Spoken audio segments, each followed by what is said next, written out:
Welcome to Wildspire. You get to be a fly on the wall for my intimate conversations with entrepreneurs who are changing the world. I'm your host, Stephanie Benedetto, coach, storyteller, and unmarketer at The Awakened Business, helping coaches and change-making entrepreneurs unleash their inspired message and share it with playful unmarketing. I'll ask curious questions and explore uncharted waters with my guest today. Anything can happen when we step into the unknown of infinite creativity, and that's where we're going to play.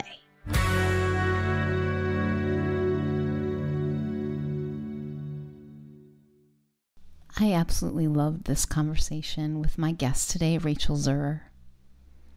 She showed up with so much beautiful presence, such honesty, and she was so real, which is something that I find rare and have seen in myself, that I haven't been real nearly as much as I would aspire to. Real about the nitty, raw, gritty reality of my experience. And wow, did Rachel show me how beautiful this really is. This is a magical conversation. Let me tell you a little more about Rachel. Rachel Zurer is a clarity ninja on a mission to fill the world with more presence. She believes too many coaches and healers leak energy when it comes to marketing their services. That's why she supports presence-led service providers to attract their ideal clients while feeding their aliveness. As a copywriter and visibility coach, she believes you can be seen, be impactful, and be yourself. Her messaging and marketing clients include some of the industry's top presence-led coaches.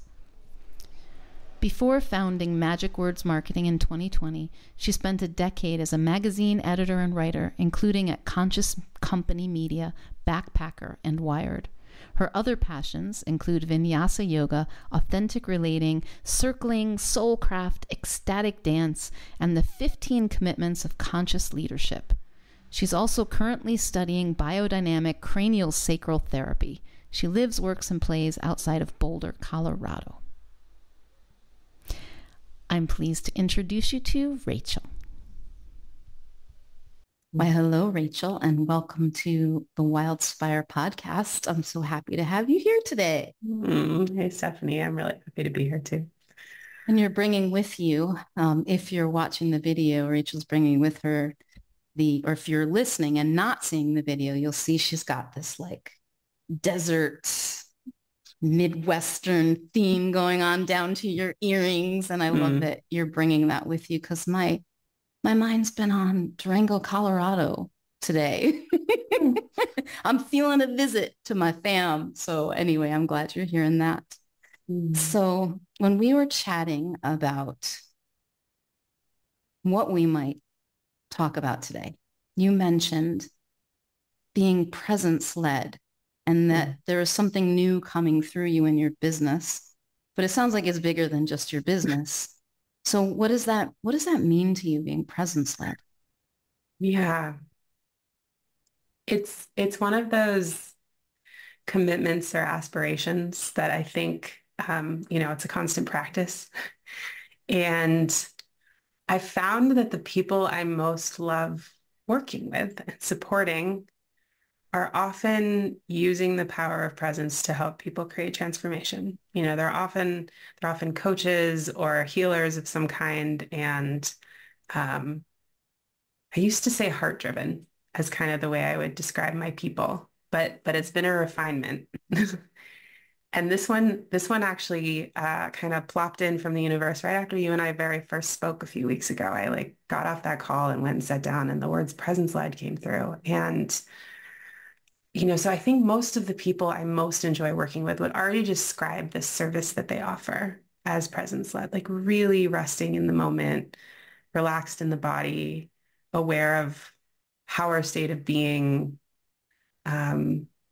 creates a field or an opportunity to orient to the health that is always here. I'm studying biodynamic cranial sacral therapy right now too. So that's a very specific point of view of this, that their health is everywhere, and we just need to get present enough to allow it to emerge.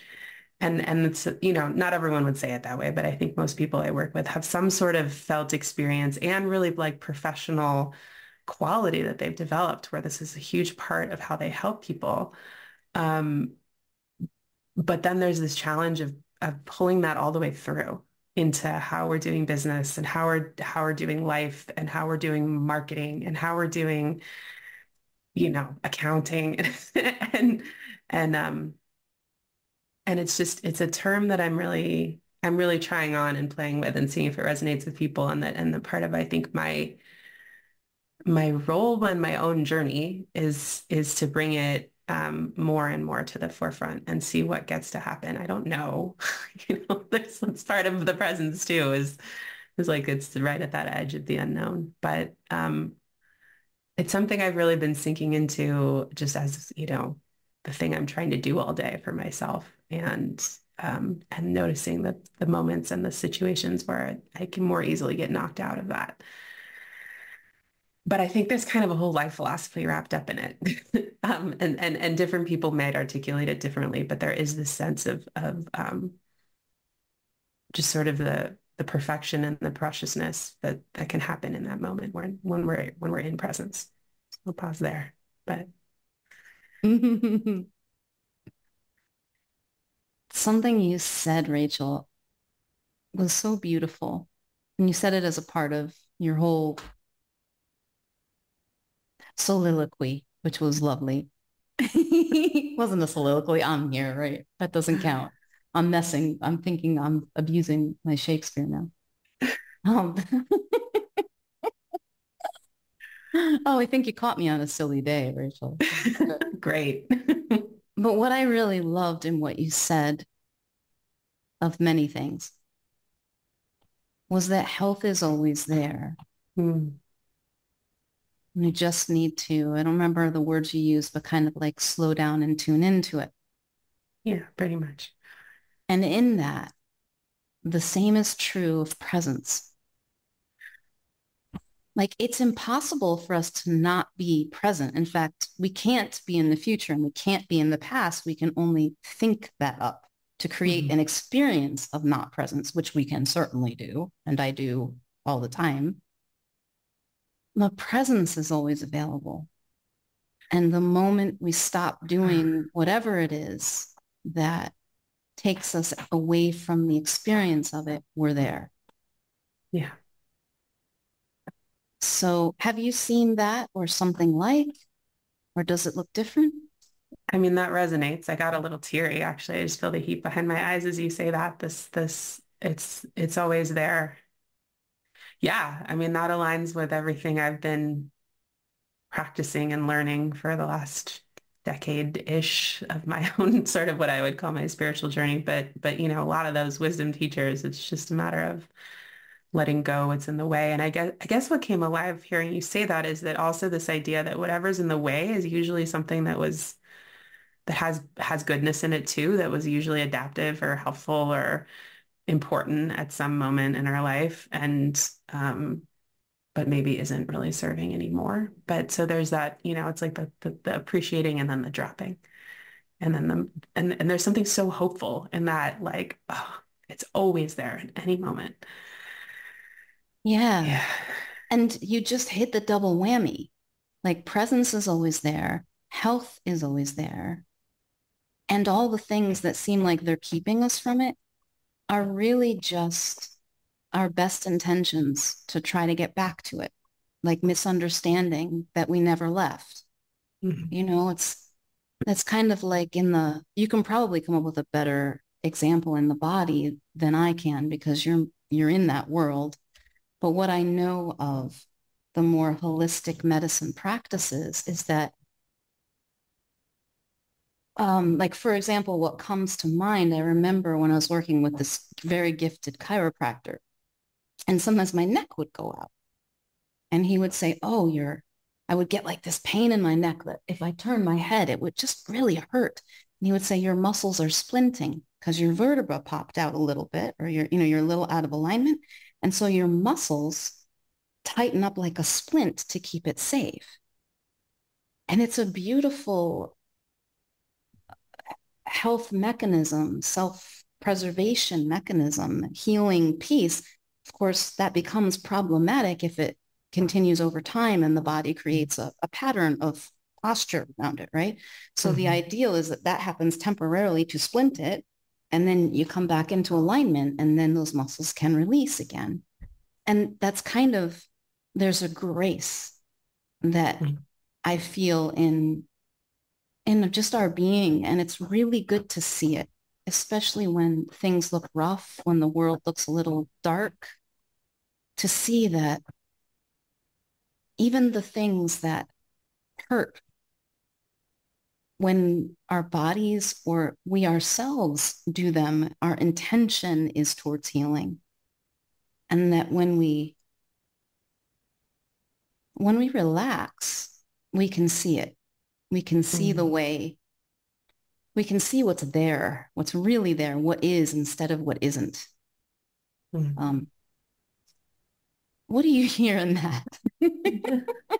Yeah. I mean, what I hear in that is a point of view that I really appreciate and agree with.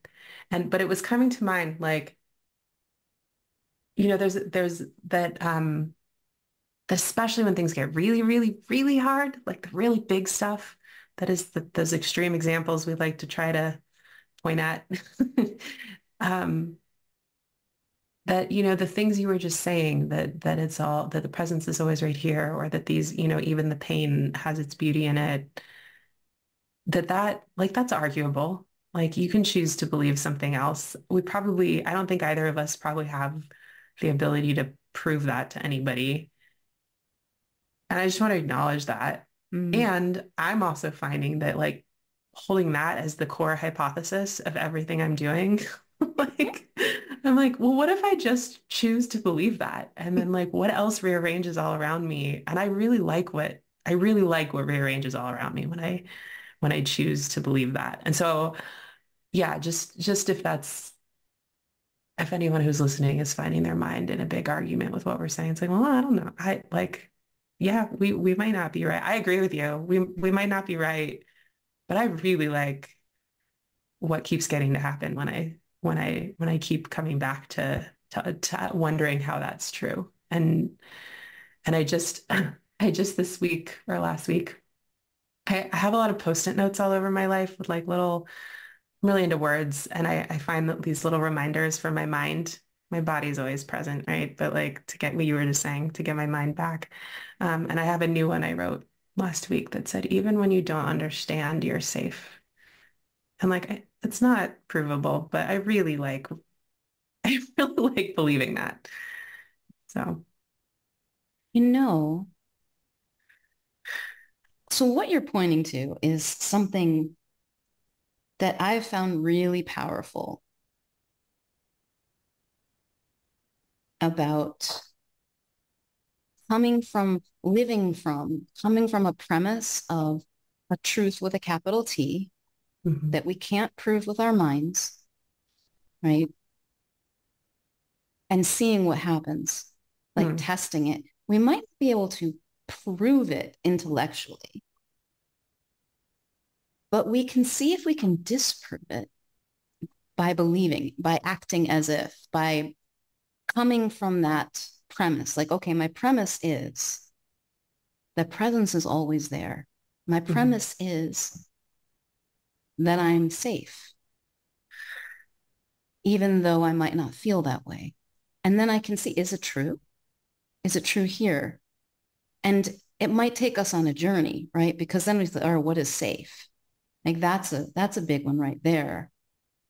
Something that helped me with that, because I would get all twisted up. The last thing that I'd want to do with someone is bypass the experience they're in, dismiss it, belittle it, or say, get over yourself because you're creating it in your mind. Like, no, that is not helpful for someone, especially when they're in pain.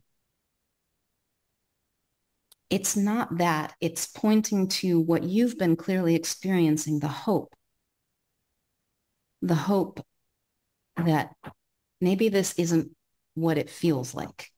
In Mm. fact, this isn't. This is what it feels like, but it's not what is. Mhm. And so safety, I would get tripped up about safety when someone was talking about something that happened to them where they were hurt, maybe physically, maybe emotionally, um, and it really hurt.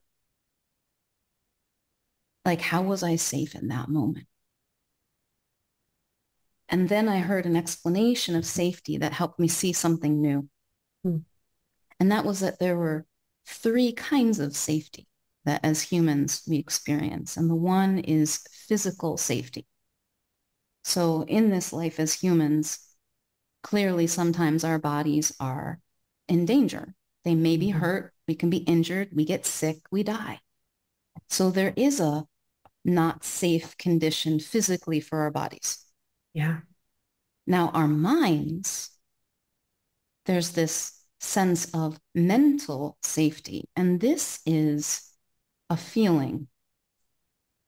It's a feeling that can be very real in the body, right? And so when I feel unsafe mentally, there's nothing happening. Like I actually just released a little podcast episode called Catastrophe. And I was feeling one morning like something's wrong, everything's wrong. Oh my God. And like, but nothing was wrong. Like that's feeling psychologically or mentally unsafe when I was perfectly safe.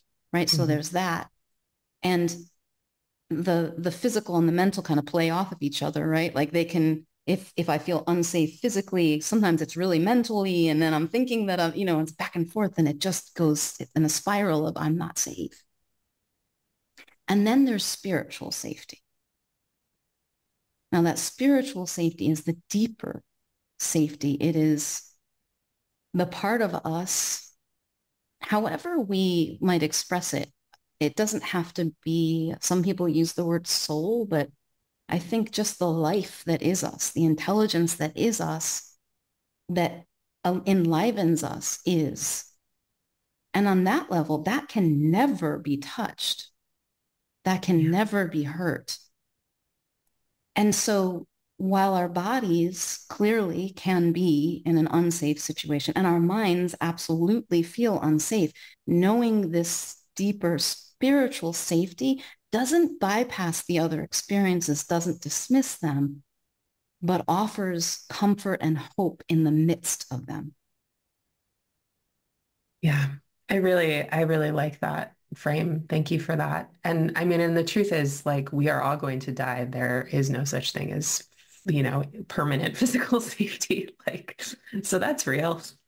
And and then yeah, the mental layer is gosh, we're like the mind is so good at perceiving every danger and perceiving the current dangers as equal to the past danger. It's like I have a practitioner I work with who's constantly in our sessions asking me to look around and be like, do, does it seem safe in the room you're sitting in right now? Do you have anything that's about to hurt you there? And the answer is, I'm lucky. I'm lucky for me. The answer is pretty much always no. I'm safe in my home here. And so then it's like, okay, well, then this is a memory that your mind's bringing you of how terrified you feel. Uh, but yeah, I appreciate that. And so then I'm in this like big inquiry right now of learning to live and practice as an entrepreneur, supporting other entrepreneurs. uh, what does it mean if we like are really deeply trusting that spiritual safety, trusting the presence is here all the time, and we're interacting with this world and this culture where like we'd really like to have money and we'd really like to make an impact on people and we'd really like to be seen and recognized for our gifts. And how do we how do we keep orienting to that place of spiritual safety without like flopping over into complacency and not and just sort of not doing anything or magical thinking or like what is that? It feels like kind of an exciting, I want to say fine line, but I think it's actually just like it's sort of like surfing. Like it's just a thing. It's constantly changing. We have to constantly like what is it to to move and create and be and give and express while really rooted in that spiritual safety, while aware of the mind and while like caring for the body and not skipping any of it, but not getting warped into somebody else's patterns we don't even agree with. Like that's a big inquiry for me right now. It's the inquiry, essentially. Mm. Yeah. Do you want to share a little bit of what you're seeing so far that is helpful or seems true? Hmm. Yeah, I appreciate that question. What seems true is that there's something about it that has a lot to do with the interplay between fear and relaxing. Mm. Um, I notice in moments where I'm wanting to be creative and wanting to really like express the depth of my gifts or what my soul is wanting to express, I'll watch myself get really tight and like clenching my fists here. And, you know, maybe it's not quite that, but there's a leaning forward quality and a like urgency that comes in. And, you know, there was a while earlier, about a year ago, I was really like just in a commitment to journaling every day about something that felt like it was coming through me. And I would watch that and I would just be like, okay, can we relax? And then the creativity would flow again. And I think there's something really big about that in business. It's like you know, we can create a lot of things from this like leaned forward, stressed out. I mean, I think most of the things getting created in the world right now are getting created from that leaned forward, stressed out, busy, scared place. Um, and you can, but I don't want to. Uh, and I don't, and most of the people that I love working with have tasted something different and they don't necessarily want to either. But yeah, so that's one thing is just like really being aware of those loops happening in the body and the mind and like, am I scared right now? Am I scared as I'm creating this? At least being aware of that is really helpful. Like maybe we still do it if we're scared. It's fine. But is there a way to relax? Could I be more relaxed? Could this be more playful? One of my post-it notes right in front of me right now says play. And I need the reminder. Like it's not, I'm quite serious. I get very serious. It's not, um, but even just, yeah, I think just intention, I guess, is another piece too. Something I'm learning about that. Um, the intention for presence, the intention uh, for something to feel a particular way or come from a particular state of being in consciousness. Those are a couple of things that come to mind. I notice I'm getting tight again. Oh, okay, but I better answer this right. So You better, because something really horrible is going to happen if you don't. What if I don't do it right? What if I miss this? What if this opportunity of talking to you doesn't get to be everything it could have been, Stephanie? Then what? Oh, my stomach gets tight. I mean, I watch people have reactions. I mean, that's genuinely happening for me, and it's good to be able to just be silly about it because I can look around and be like, yeah, no, this is great. Everything's safe. But I also like, especially when it comes to like showing up on social media, for example, I'm coaching a client right now who's just kind of dipping their toe in LinkedIn, and I think it's going to be a great place for them to sort of connect with people who can afford the beauty of their work and have it really change their lives. And the amount of that that I'm watching, oh, I better do it right. Am I doing this one right? Oh, okay, I gotta work really hard at this. It's like, can you just go play? Would you please just go play? It's really hard. The answer has been no, which is okay too. Wow.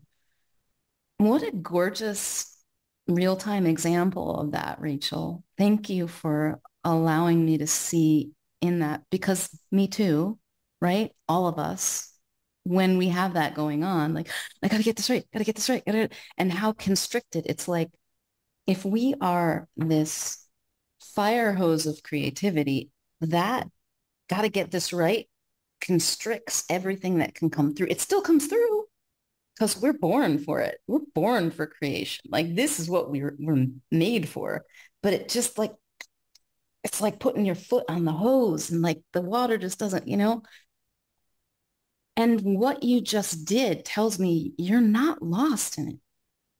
Like if you can see it happening, even if you don't stop it, even if in this moment you can't stop it, you can see yourself spinning up this, I have to do this perfectly. And If I don't, something bad's going to happen. I'm going to miss an opportunity. And you feel it in your body, but you're present enough to not only see it, to laugh about it a little bit. Mm. You are so not stuck. You're in it. Mm. You're in the, oh, Mm. that doesn't have to stop me.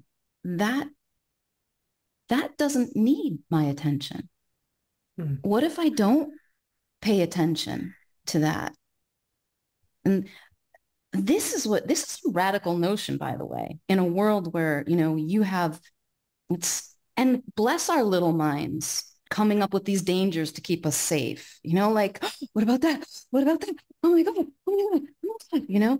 And there's no danger that's going to happen from posting on social media. Like if you post something and somebody doesn't like it, it's not, a tiger doesn't jump out and like get you, it's, Yeah. I just watched my mind like be like, well, what if you get super canceled because you post something really awful? Like I'm trying to argue against you, even though I agree with you. It's you like, know, I thought it too, which is funny. As I said it, I was like, oh, but Stephanie, should you really say that? Is there a time? And I'm like, no, it's not life and death.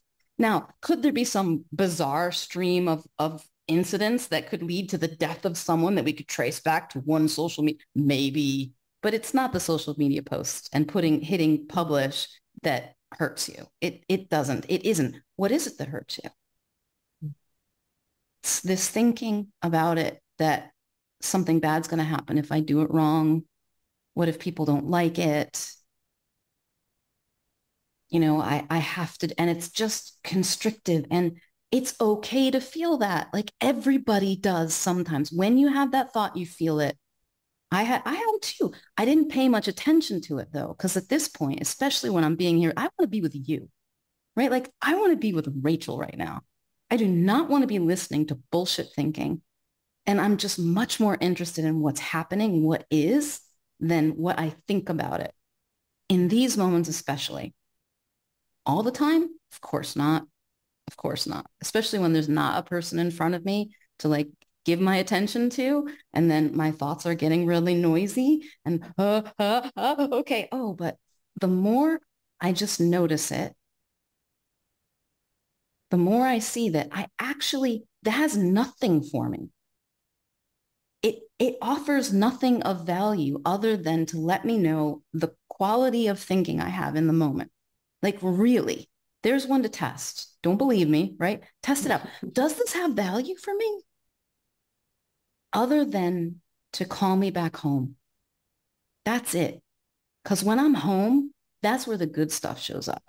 That's where I get those creative hits and ideas come from. That's where I find the peace I've been looking for, because it's there. yeah, I'm finding too that being presence led is essentially, I'm guessing a lot of people maybe have tried meditation or have meditation practice. And, you're there, you're concentrating, you're focusing on your breath or emptying your mind, or essentially, lots of ways to meditate. But, uh, your mind's this puppy running off. Like it's like, especially when you first start, but even 10, 15, 20 years in, it's like, oh, there goes the mind again. And it's similar here. It's like if you were ever to think that like you should be, I mean, I think we think this, but you're not going to get very far if you think like, oh, I've been meditating this long. I should be done having to go chase my mind down. Like, and it's similar here. It's the same practice. It's like I've been posting on social media for years now. I should be done having to go chase my mind down. It's like, well, probably not actually. Like this is kind of the game of being in a human body with a human mind. It's like we can learn all sorts of new ways to play with it, but it is an ongoing practice. You don't get to just tell your mind, hey, that's not useful once and then be like done for the day. How nice would that be? Oh, these thoughts that we feel, these thoughts that we experience, they create a reality. So that's the good stuff too. Yeah. Like that's my experience of you is created here through my thoughts and the feelings. Otherwise, in this space of consciousness is me. Otherwise, I couldn't have a real experience of you. So it actually lets me have an experience of connection with another person. Mm-hmm. I wouldn't want to lose that for the world. And so, yeah, it comes with also the ability to create scary things. That's okay. I can see myself do it. It's like these are the colors I've got to work with. I've got this infinite palette of thought and emotion in front of me. And I can just kind of pick which ones. That doesn't mean I have absolute control of them. It doesn't, I'm not saying control your mind, control your thoughts like that. I have tried that. I had a history with neurolinguistic programming where you control your state. And people are like forcing a smile to make themselves feel good. And I'm like, what is wrong with you? you know, like that doesn't work. Yeah. But there is influence. There Yeah. is, as soon as you notice, oh, I'm painting with really scary colors right now, then it occurs to you, what if I didn't? You can still do it. Then there's choice that opens up. Then there's a little bit of space, even if you can't put that color down right now. And sometimes I can't. Yeah. Yeah. The questions, like the opportunity for different questions feels alive. I'm also thinking some mentors of mine talk about with awareness comes choice, you just said. And then there's this layer with choice comes responsibility. Mm. It's like an interesting thing to think about. That's their point of view. Like this idea Yeah. of like, What's yours? I'm still finding it, I think. I mean, there's a way in which I noticed myself get tight when I said that. Ah, I was like, I'm really, my, and so on the one hand, I agree. Like there is a way, like, it's up to us to create the world we want to see. And it's up to us to show up in that world as thoroughly as possible in the ways that we want to. And so I do agree with that. But I think I'm not really quite fully ready to like take that on wholeheartedly because there's still some past relationships with responsibility that I've had patterns of using that to be like I can just feel a tension in the mm-hmm, center of my chest as I say it. I'm like, oh, okay, I'm not quite ready to fully take that on mm, as that's a thought that maybe isn't fully supportive of my creativity right now. But I don't know. I mean, it's we're finding an edge of my thinking right here. It's like, cool. What do I want to feel? Honestly, I'm like, oh, I probably have some feelings I need to feel about that I'm in this moment not fully willing to pause and feel because I don't know what's going to come through and I don't want to take the time and I don't want to be that vulnerable in your podcast. Like, what if I start crying because I'll be okay. But it's like, so bookmarking that one. yeah. And fully respecting all of the feels that you're having right now. Yeah. And how cool that you're giving me a little window into that. It's really beautiful. It's like this is what it's like to be a real human being, really feeling things. Hmm. And you are modeling something that we don't, unfortunately, I think, and I do, but not everyone does get a chance to see someone actually express that and be okay with it and not need to change it right away. Like, oh, okay. Yeah. And being kind enough to yourself, say, hey, bookmark it for later, you know? And whenever I feel that constriction about something, I know that whatever thought that is not serving me. Hmm. The truth doesn't hurt like that. Now, that doesn't mean it might not be factually true. Like factually, are we responsible for our choices? Yes. Hmm. I mean,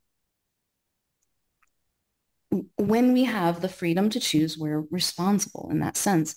But I can think that and I see many of these presence-led, heart-led, however we describe them, loving, serving entrepreneurs. It's my responsibility to fulfill my calling, this, because I can see this, I have to share this with the world. And if I don't, I'm not fulfilling my destiny. And I mean, that's a burden and that feels heavy. And that's not what the truth feels like. Yeah. So there's another way, and it might be an exploration for you. Like, okay, so if it's true that I'm responsible, in what way? And one way I've heard it expressed, and I really like it, is it's not responsibility like I have to take on the burden of it. It's I'm response able. I am able Mm. to respond. When I have choice, I am able to respond. And the truth is that I see in myself and other people is that we're always responding to the best of our ability to see clearly.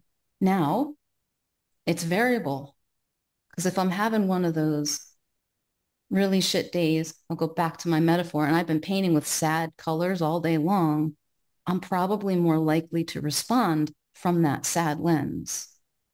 And my actions and behaviors, my thoughts, certainly my feelings are going to be colored by it, especially if I don't see that I'm doing it. But on a day that it's like I'm painting with all the pretty colors, the happy colors, the joyful colors, the gratitude colors, the experience of me is cleaner and clearer, but it's always the best I can see in the moment. Yeah. Mm.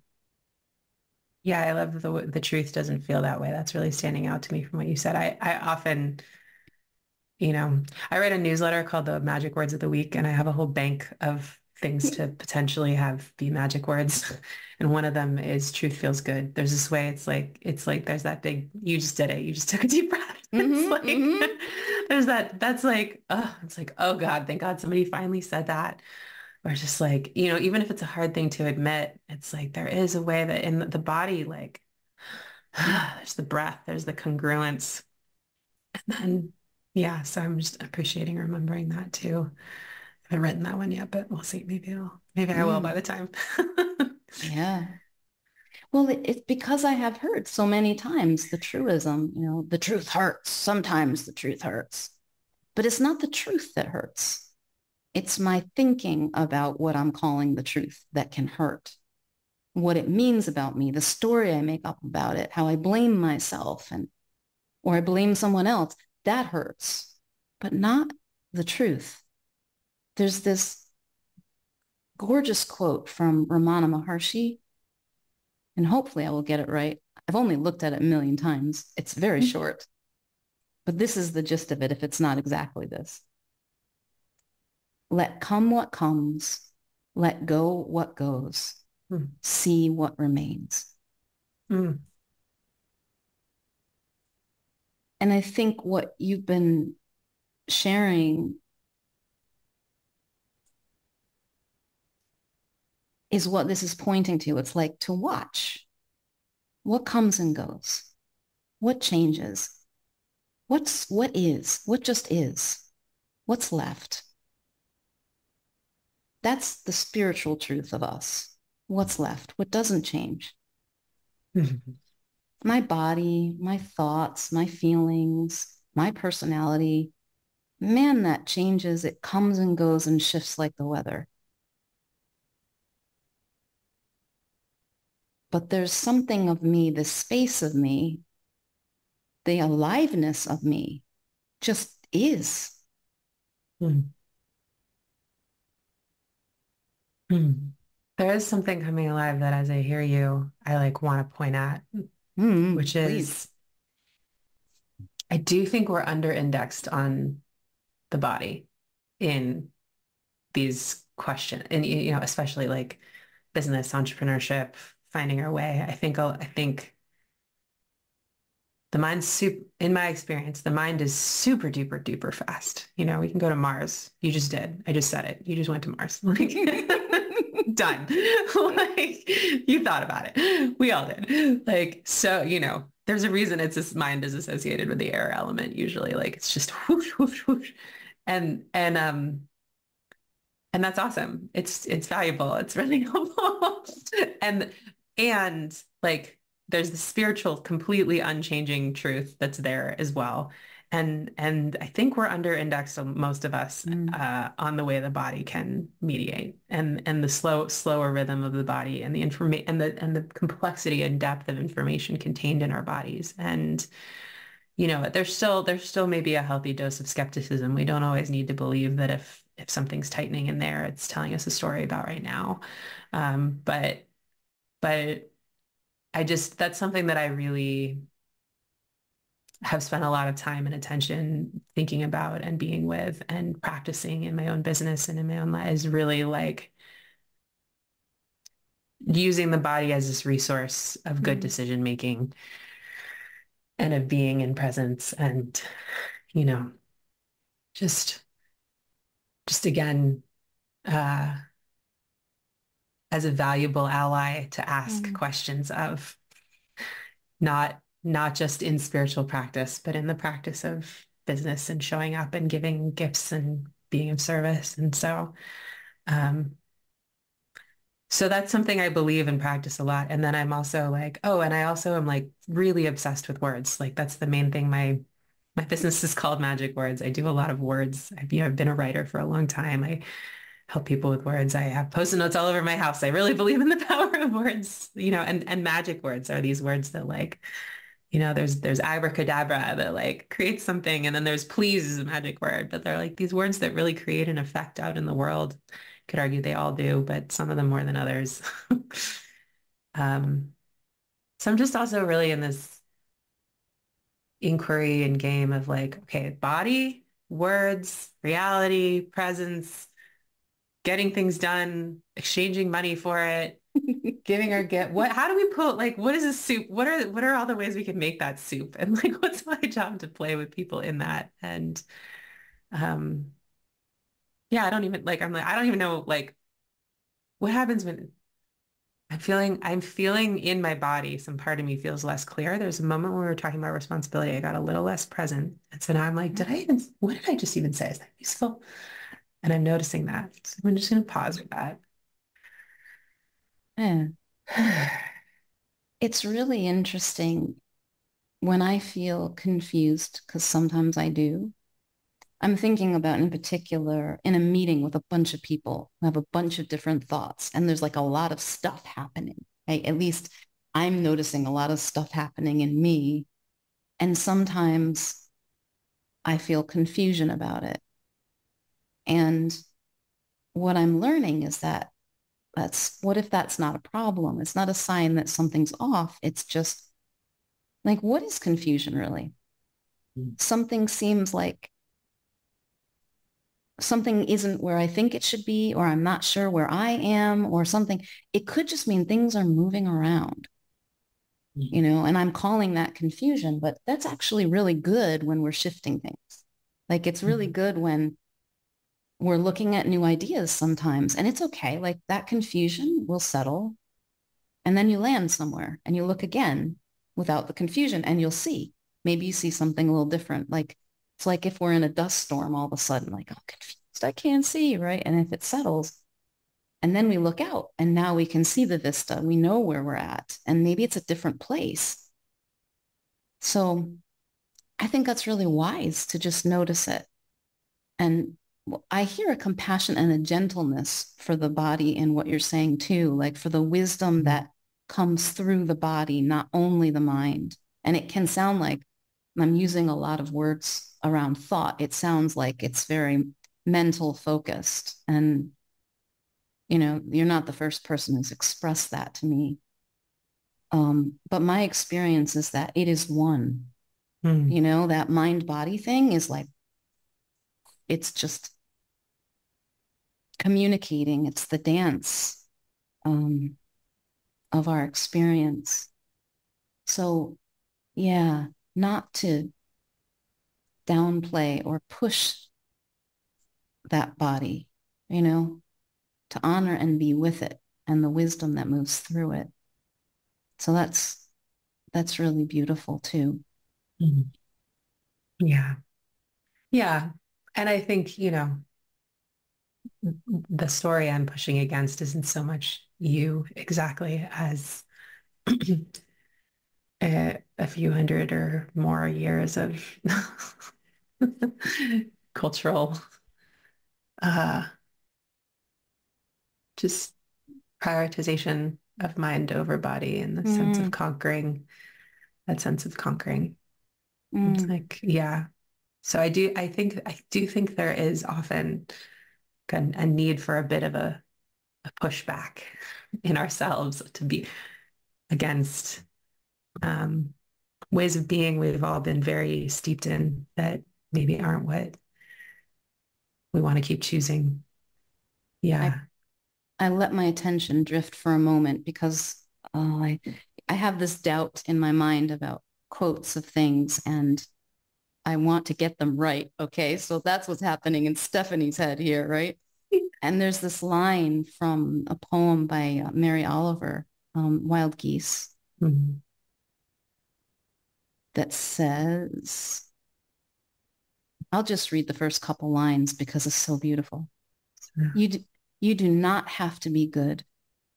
You do not have to walk on your knees for 100 miles through the desert repenting.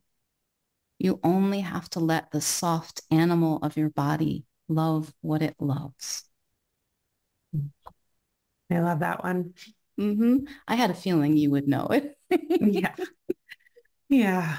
And I felt that. Let the soft animal body love what it loves, need what it needs, ask for what it asks for, feel what it feels, the whole thing. Like that is a part of being human, this soft, vulnerable body, not to be dominated by the mind or pushed to exhaustion.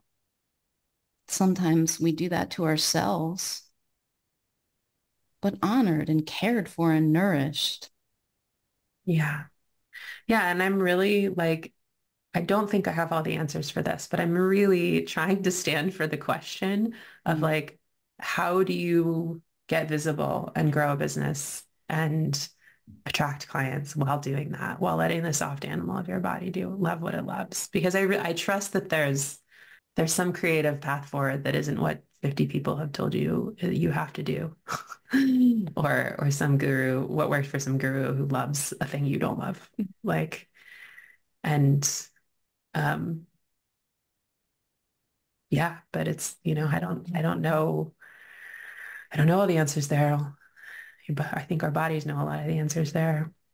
mm, And there is some amount of like, also it's probably not the best idea to just completely ignore the other out there or the way that algorithm works or, the way minds interpret stories or what other people are thinking of you. There's just this tension there, this creative tension of how do I let the soft animal in my body love what it loves and like really, really trust there's deep wisdom and guidance and possibility in that. And then also not completely tune out my that I'm trying to be in relationship with other mm. and the soft animal of their body is an important part of this equation and their mind and all of our minds. And yeah, there's kind of a paradox in it. And um, somebody said recently to me that where there is paradox, there is God. I was like, ooh, that's a fun one to play with. Like, Mm. I like sitting with that question, Rachel, of like, how can we? How do we? It doesn't look like. So when I zoom out,